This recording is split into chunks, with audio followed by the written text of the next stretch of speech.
Assalamu alaikum warahmatullahi ta'ala wa barakatuh. Yau kuma za mu yi bayani akan list a cikin HTML.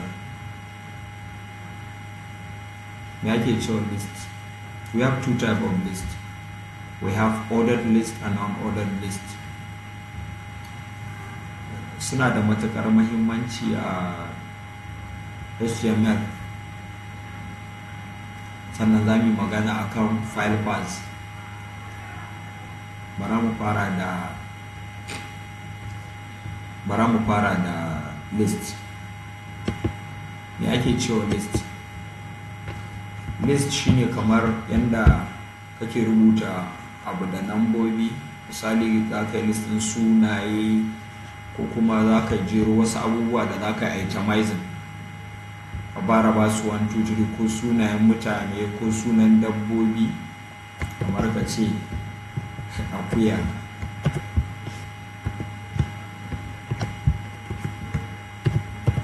tinkiya,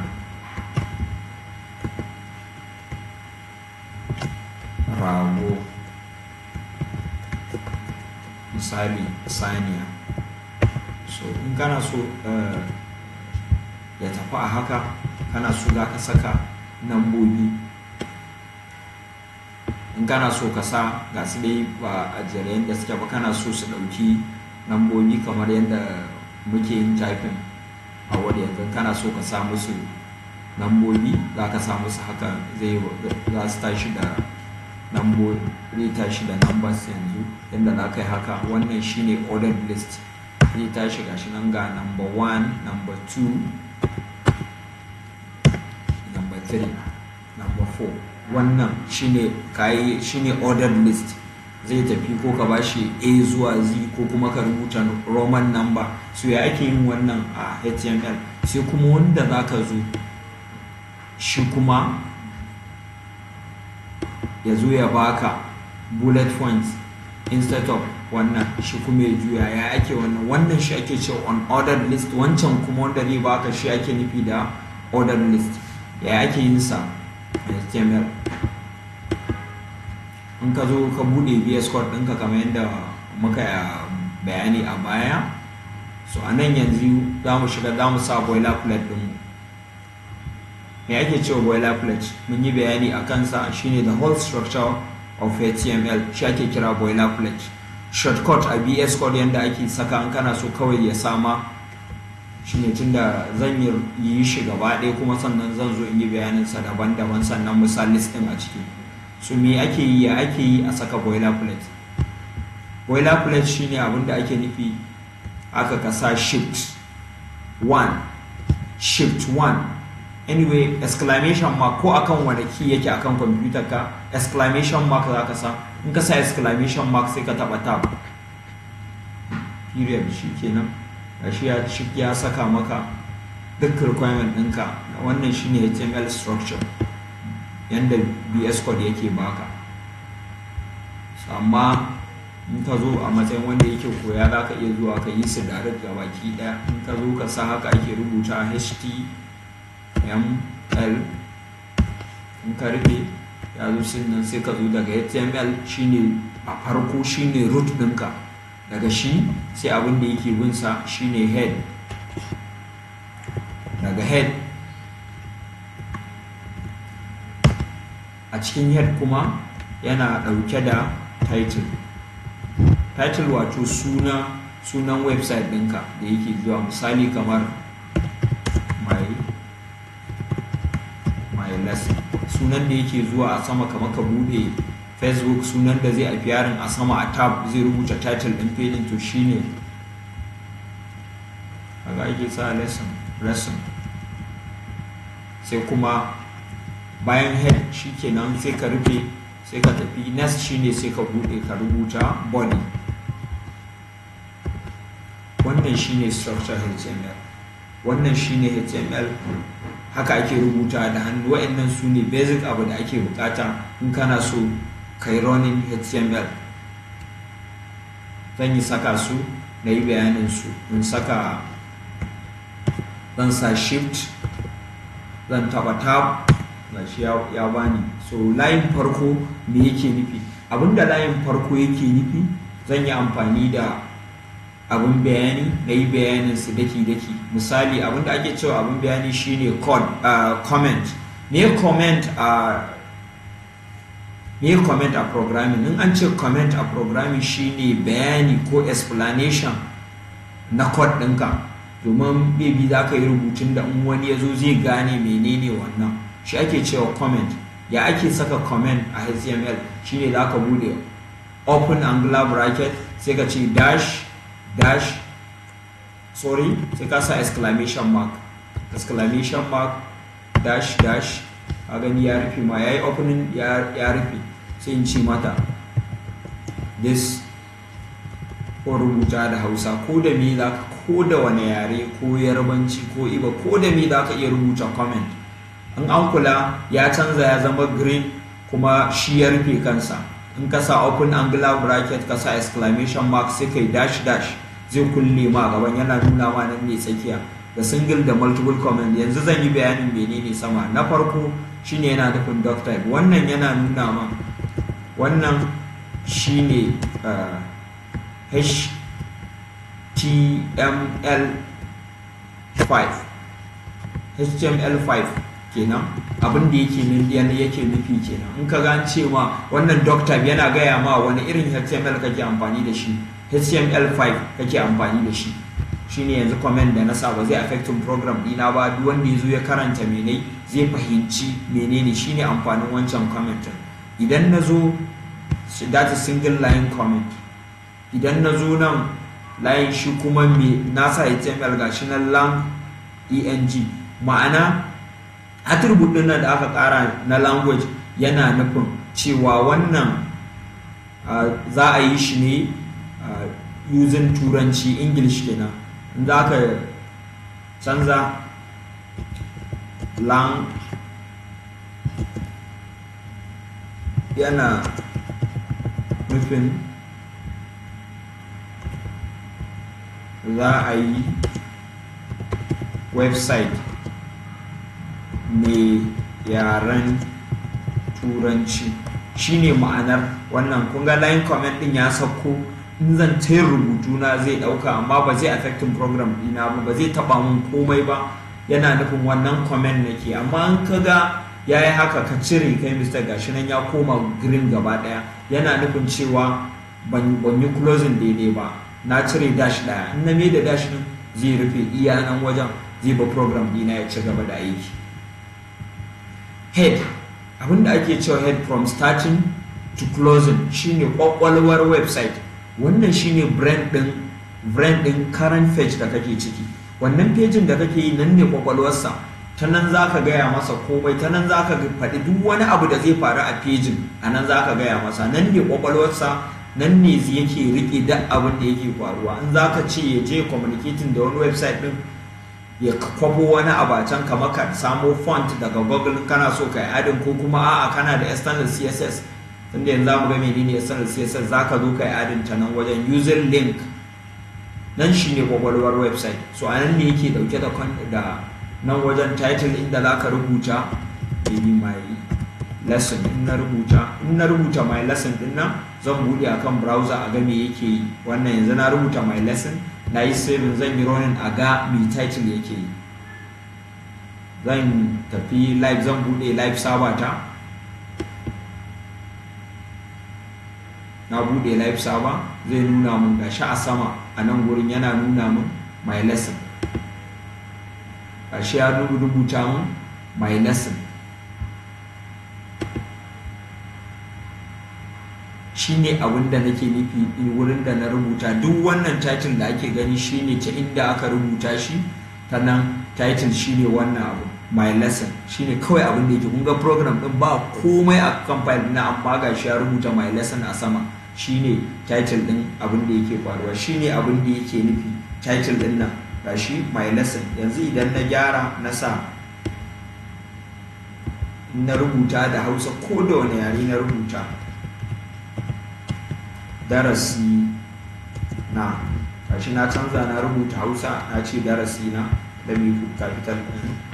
Ok, uppercase, na ce darasi na yi saving, yanzu ina komawa ga ya canza ya koma Hausa, kun ga ya sa darasi na. So shine duk inda kake abinda kake rubuta a nan da zai baka Facebook zai baka waye, shine nan wajen a title ake rubuta a kowane website nan kenan. Wannan layin na farko meta character set din nan, wannan meta abin nan din element din, abin da yake bayanin wannan meta set din magana yake yi akan cewa website ɗinka duk abin da za a yi ya ringa recognizing irin su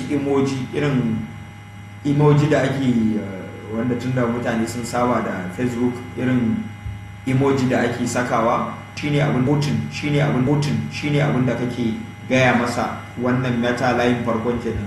Da second line wannan meta din shi kuma abin da yake magana viewpoint da content kuma yake cewa with device, wato shine kalma da a website akwai kalmar da muke cewa website a ce masa responsive website. Responsive website yana nufin cewa website da yake iya budewa akan kowace na'ura, wato irin ina nufin idan waya ce in ka bude website din a kwamfuta zai yi daidai, haka idan ka bude shi a waya zai kwambatin kansa ya koma shape din wayar. Idan ka bude a tab zai kwambatin kansa ya koma zuwa shape din wannan device da kake amfani da shi. Shine wannan line abin da yake magana akai. Viewpoint gashi na ya gaya ma viewpoint content with device with gashi nan yana nuna maka ga yadda ne scaling nan. Responsive website shine kai website da kowace na'ura ko kuma kowace kwamfuta ko tab ko waya zai bude daidai, zai saita kansa yanda in kana rubutu ba zai ringa sai ka karkata a waya ne kana kokarin kamo wurin da zaka karasa rubutun ba. Wannan line kuma shine dama na fara ta kansa title. So dama duk abin da ka gani a nan ake shigar da duk wani bayanai. In kana so ka linkin abu a nan ake so a yi amfani da link a yi linkin abu. So wannan kenan shine a nan za ka yi linkin. In style ne za a gaya mata relationship din menene, sai ka gaya mata abin da za ka yi connecting. So za mu yi amfani da shi sai mun zo kansa nan gaba. That is wannan kenan. Sai na ce mai dami za mu zo mu yi list. Menene list ɗinmu na farko? Mun ce za mu yi amfani da unordered list. So shine muka buɗe za mu ce ul, muka rufe gashi nan yi mana opening da closing time. To duk abin da za ka sa within nan wajen dole shi a cikinsa ana nesting ne da wannan kalmar li, shine wato take nufin list kenan. So li din nan shine zai itemizing wa'annan abubuwan, kowanne ya bashi waje, ya bashi layinsa mai zaman kansa. Su ne za ka jera, misali kana da list guda 2, kana da list guda 3, kana da list guda 4. Shine misali rubutun da muka yi a waje, muka rubuta misali akuya, su ne to in ka zo ka saka sa yi ɗan sai ka yi haka. Tinkiya, saniya, baby rago ko sa. So nasa na yi saving. Yanzu na yi saving saboda na amfani da live server, inda ji ba sai ne refreshing ba. Abin da ya sa an dai ka zo nan ka ga baka sa boilerplate ban za ka ringa yin abu ba zai ringa aiki ba live server, amma an ka saka shi ne live server za ta ringa aiki. Su na yi unordered list ga sa nan wajen na saka saboda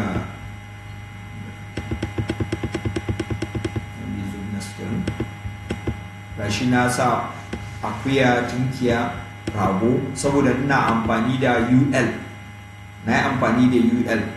So a nan ma at the same time in ina so in canza ya bani nambobi, kawai u din nan zan canza me da yake o ya zama ordered. U din tana nufin unordered, o kuma tana nufin ordered. So na saka na canza, gashi ya canza ya koma nambobi. Shine abin da yake nufi ordered da unordered list. Ordered and ordered list shine abin da yake nufi, ordered da kuma unordered list. To ya ake yi yanzu ka canza nambobin nan ko kuma a wancan na unordered a canza? Let us start with this one. Yanzu ya ake canzawa ya ringa baka sai mu ƙara masa attribute, sai mu ce masa type. So mu ce ba number muke so ya sa mana ba, sai mu ce masa a yanzu ba number ba gashi, sai mu ce masa a muke so ya amfani da ita, that is capital letter A, zai ba mu ABCD. Na yi saving, na koma ya canza mu. Idan ina so kuma na yi amfani da roman number A din nan, kawai zan canza shi ne amfanin wannan type din. Sai ka ce mata, sai kawai ka sa I tunda ita ce number farko a roman number. In na yi small letter I zai mun roman number ƙanana. Ko ya kai 1000 zai maka haka, depend on yawan list ɗin da ka saka. Idan kuma kana so ka yi amfani da capital letter I ne, zai ma roman number, sai ka mai da shi capital, sai ka dawo. Haka ake yi. Idan kuma unordered ne, unordered list shi kuma UL. In UL ne, in za ka sa bullet point ne, UL. In UL ne kana so ya shi kuma ya ake yin da UL, shi kuma ba type ake amfani da shi ba, shi menene ana using kalmar style ne. Shi ne ya shiga sabuwar CSS, za a ce masa style, sai ka zo ka gaya mata me kake so kai mata, sai ka shiga ciki ka ce mata list, sai ka sa mata dash, gashi nan ya kama list dash style dash tab type, list dash style dash type, sai ka gaya mata. Yanzu za mu ce mata muna so ta sa mana cycle, irin bullet na ce mata cycle, na yi saving.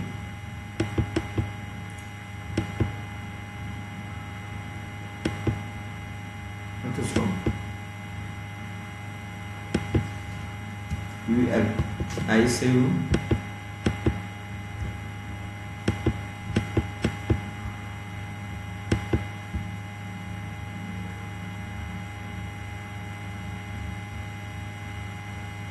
Akwai abin da na sa ba daidai ba.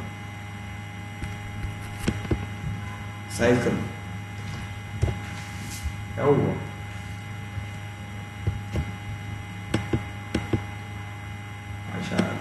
So haka program yake, in kai mistake, single abu in kai mistake ba zai ba.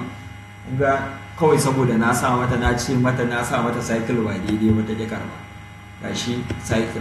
So duk abin da za ka yi anan za a gaya mata me kake so tema. Za ka iya ce mata square. Shi ma square in ba rubuta daidai ba. Square, in ga na sa ya dauka.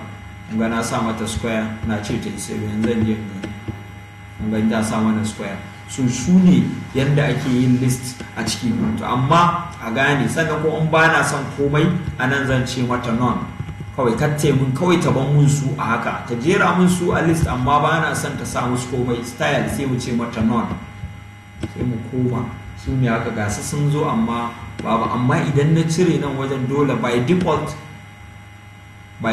tana dole sai ta baka. Idan na cire ban sa style din nan ba, ban yi komai wata da wancan shiga sai su gashi na yi saving. In na koma dole sai ta saka wannan, dole ne in dai on order ne.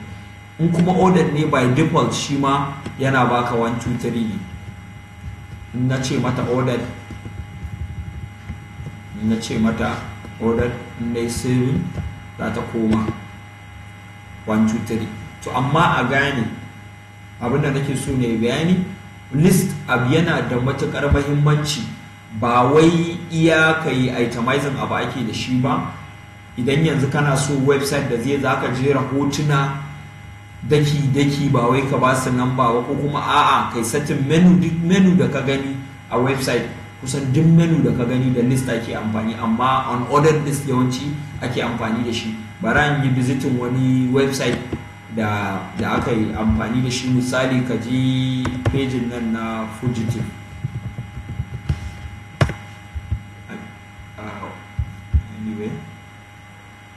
Fugitive wani website ne na America da suka yi list din US Fugitive. Daidai na sa? Sorry, Fugitive yana nufin wanted na America. Fugitive, yawwa ga website din na zai nuna ma misali ina so in yi wani bayani ne a nan. So ga kamar yadda aka jera mutanen nan, kana so kai abu da za ka iya jera haka mutum haka ga sun sa top most wanted abu. Wannan website din wannan abin da ake gani wayannan duka an using list ne aka jera su, ba wai dan za ka yi listinin sunayen mutane ba ne ba, a'a zai taimaka maka wajen arranging abu ne. Bara mu inspecting page ko gani, muka to sai mu ce inspect, muka je inspecting misali yanzu za mu inspecting page, muka zo yanzu muka yi clicking akan wannan arrow din, muka yi pointing wannan, wa lura gashi ya zo ya ga hoton yana ba mu duk inda ka je gashi yanzu a body muke.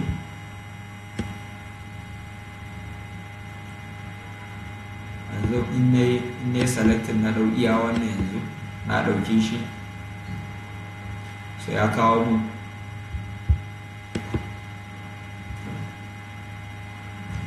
na bude body element din, zai nuna mun cewa list ai gashi na bude inda yake na dauki iya wannan. Yanzu ne pointing inda zo na dauke shi gashi yana nuna mun ga image inda yake kai. Let me scroll down, let me scroll saboda da akwai abu da yawa a kai. Gashi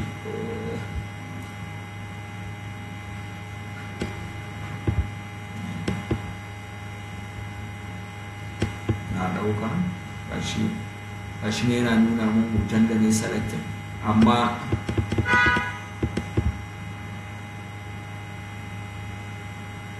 bara mu buɗe shi.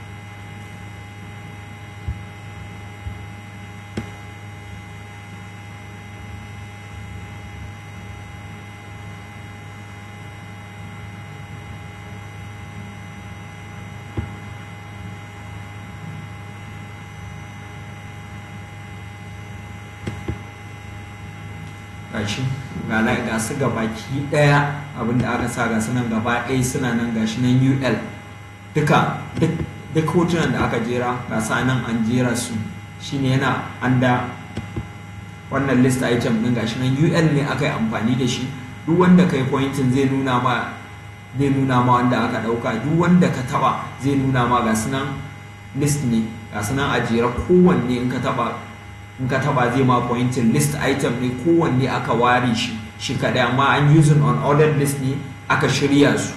So abinda kawai nake so na yi magana a nan shine ba wai iya jera nambobi ake amfani da list ba, ana yi amfani da list wajen yin abubuwa da yawa, wajen yin menu da ake jerawa ya baka link, ana yin amfani da unordered list ne a jera a itemizing duka wa'annan abubuwan. Insha Allah next abu da zamu kuma shine zamu yi abin da ake cewa file pass. File pass me ake cewa file pass shine misali yanzu wayancan hotunan da aka shirya a nan gurin, ina so in cire akuyan nan, zan saka hoto a gurin. So ta yaya ake amfani a sa hoto? Zan yi amfani da element ne na img, wato element da ake sa image ko. The next thing shine zan rubuta src, shine that is zan saka source din ina hoton yake. To akwai abin da ake ci, abin da yake mai mahimmanci, ga hoto na ina da shi na washi suna picture. Akwai abin da yake da mahimmanci a wajen yin website shine ka san file path. Abin da me ake cewa file path shine me ake cewa file path? Abin da ake cewa file path shine a computer, wato wata inda aka aje ka san location din da file yake. Misali by default duk computer kowane file yana farawa ne daga C, sai ka ga backslash, sai ka ga sunan maybe folder. Let me see, misali zam, sai kuma misali in ƙara cewa img na da wata backslash. So amma ko ina img na so zan bude wata folder ne daga cikin computer. Misali in ka zo cikin computer ina ne drive C ɗinka, in ka bude drive C kai clicking a drive C, daga drive C na rubuta zam, ga ta ita ma na zo ina so in kwafi wani abu ne nuna muku abin da ake cewa file path. Daga nan kuma sai na ce img, wannan shi ake cewa file path. Idan kai clicking a ciki yanzu gashi na shiga ciki na yi clicking zan yi copy, zan koma can za ku gani kun gani yanzu ka bani a haka yanzu ni ma na yi copy zan zo in yi pasting sai ku compare ka gani. So abinda ake cewa file path duk inda kaga an rubuta wani abu so ka gane ina ake nufin ka je. Kun gani yayi tunda na gani sai na tafi da na tattaba har ya kai ni cikin folder. To anan idan kana so duk hoto in kana so ka sa yanzu hoton tare suke da file ina da index file da picture kun ga a waje ɗaya suke. Idan ina so ka kira min yanda ake yi a computer shine duk file ɗin da zaka sa by default shine zaka rubuta zaka ce dot sai ka sa /. So kana nufin ta bude maka folder da currently kake yin website din. So kaga gashi ta budo min ta kawo min kayan da suke ciki index zan dauka ko picture sai in dau picture shine amfanin wannan /. There will be a situation whereby yanzu a ce wannan hoton a ce ne yanzu zan yi folder na ce ai sai in ce image na yi folder mai suna image zan dauki wannan hoton yanzu na sa hoton gashi na sa zan yi saving zan je na gwada abu na yi saving yanzu zan koma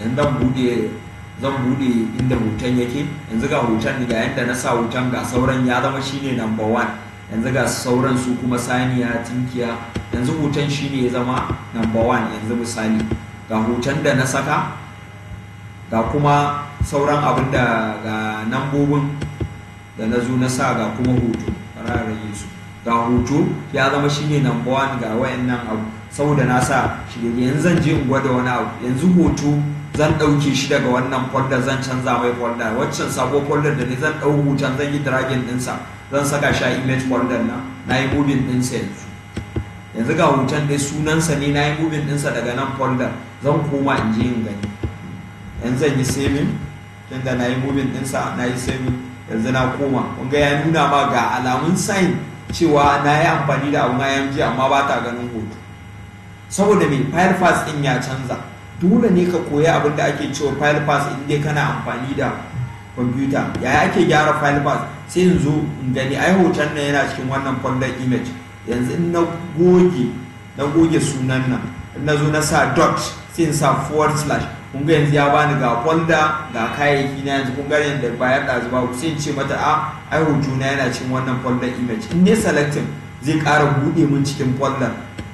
Kun ga ya jera shi kun ga ya ce ba yana cikin image yana sannan kai selecting picture wannan shi ake cewa file path. Kun ga yadda ya saka na yi saving yanzu na yi saving ɗinsa zan koma da gani kun ga hoto ya dawo saboda ne saboda haka ana amfani da shi ne amfanin sanin file path. Dole ne ka gane yadda ake shirya folder a sa hoto. Yanzu za mu ƙara wani abu guda ɗaya last but not the least shine last day akan file path ɗin dan a gane there will be a situation whereby wannan index file ɗin shine a cikin folder zan yi moving ɗinsa shi kuma hoton yanzu tunda na haɗe folder ɗaya na sa su duka cikin folder image zan yi saving yanzu muka koma za mu ga har website ɗin su ya ɗauke kun gani ma'ana shi kansa website ɗin yanzu na saka shi a wata folder yana gaya min idan aka kalli sama cikin address ɗin nan gashi ya rubuta min IP address ɗin ya sa index amma yana ce mu cannot get index.wannan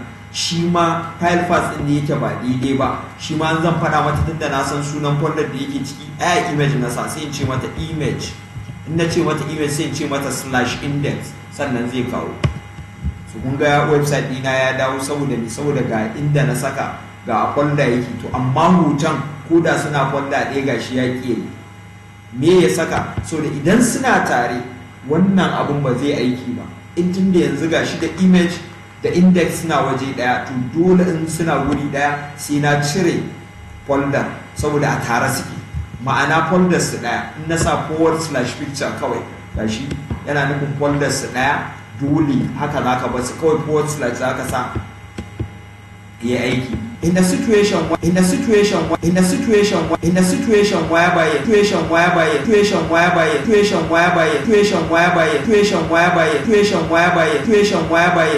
whereby za a ce shi dai still akan file path din nan zan cire hoton daga cikin wannan folder zan fitar da shi zai fito waje zai dawo cikin new folder. Yanzu hoto ya fita ya dawo ciki ma ya fita daga cikin nan wajen gashi, amma a index yana nan a nan wajen. Bara mu ƙara koma za mu ga me zai faru. Ga hoto ya ɗauki. Duk sanda hoto yake waje file kuma yana cikin wata folder, shi kuma a rike wannan yana da matukar muhimmanci. Za ka yi amfani da dot guda biyu maimakon ɗazu da dot muka ce, yanzu kuma sai dai mu ce mata dot /. So kun ga dot ɗin ne yana nufin mu koma baya, dot ɗaya yana nufin current folder, main root folder kenan. Amma yanzu idan muka koma shi kuma muka saka inda index kake amfani, inda abinka folder da kake ciki shine yake nufin kawai dot / iya wannan folder. Amma in so kake ya fita waje ya ɗauko hoton a waje, shine yana da matukar muhimmancin kana yin harkar web development ka koyi file path. So yanzu shine na sa dot sannan ya zo ya bani hoto sannan in saka. Daga yadda ka saka zai gaya ma in kana yin daidai.